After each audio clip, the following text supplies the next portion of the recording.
হাজবেন্ডের মন পাওয়ার জন্য জীবনে কত কিছুই করি। হাজবেন্ড যেটা খেতে চায় তখনই তার পছন্দের রান্নাটা করি।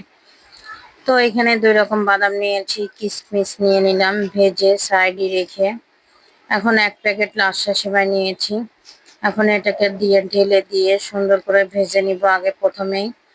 এই 5 মিনিট ভেজে তারপরে আমি 2 টেবিল চামচ চিনি দিয়ে দিলাম। দিয়ে আবারও একটু ভেজে নাড়িয়ে চাড়িয়ে নিব।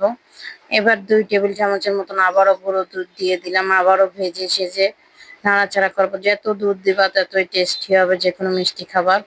তো ভাজা হয়ে গেছে, সাইডে রেখে দিয়ে 1/2 লিটার দুধ নিয়ে নিলাম। সামান্য একটু চিনি দিলাম, মিষ্টি খাবার একটু লবণ দিয়েছি স্বাদ বেড়ে। তারপরে যে আবারও 2 টেবিল চামচ চিনি দিয়ে দিয়েছি, এলাচ দারচিনি দিয়ে দিলাম, ভুট্টার গুঁড়ো দিয়ে দিলাম, গুঁড়ো দুধ দিলাম আবার 2.5 টেবিল চামচের মতন।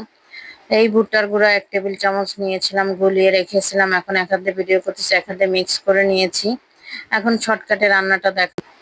তো এই যে হয়ে গেছে। আমি যেই লাচ্ছা সেমাইটা বাটিতে ঢেলে একটু রেখে দিয়েছিলাম সেট করে, এখন আবারও উপর দিয়ে দিলাম।